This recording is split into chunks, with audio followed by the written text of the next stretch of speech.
Днес ще ви покажем, ще ви покажа просто така. Криска ще си затвори очите с тази кърпа и аз ще й дам 3 неща да помирише.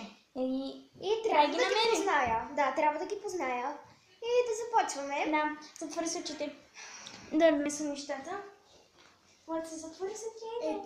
Чакай, спри, не дей да ги носиш още. Чакай още, не дей. Сега?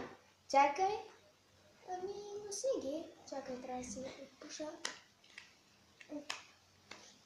Не се отварям. Чакай, покажа на хората. Да, показвай първо какво ще е. Чакай, така да си закрия очите. Нищо не виждам. Ще ми го даваш ли да го помирисвам? Да. Къде е го? Това ли е то? Да. О, това е ужасно. Дай пак да го помириша.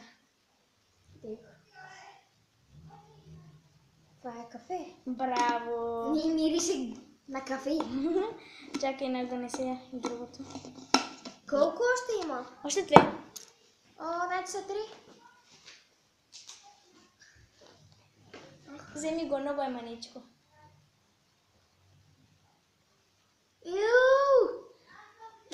Добре, какво е това?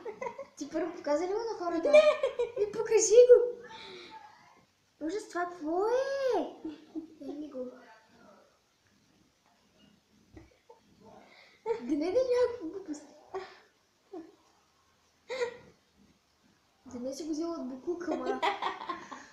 Добре, предавам се, какво е това? Маслина. То мирише толкова гадно. Да не да го изяде. Дай третото. Чакай, да го покажа. Струва 2 стотинки. Колко? 2 стотинки.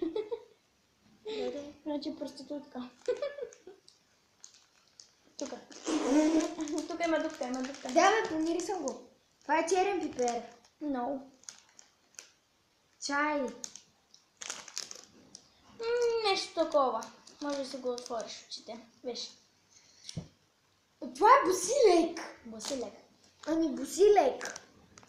Значи 1 от 3. Утре ще направим клип.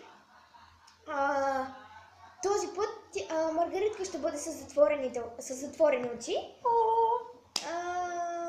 Искам още една маслина. Върви си, вземи маслина като толкова си искаш.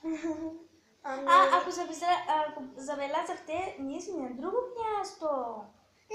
Айде си се забелязали. Моята къща. Не е в моята. За съжаление, трябва да свършим, зато и... Чао! Чао, до нови срещи, ще се видим по-късно.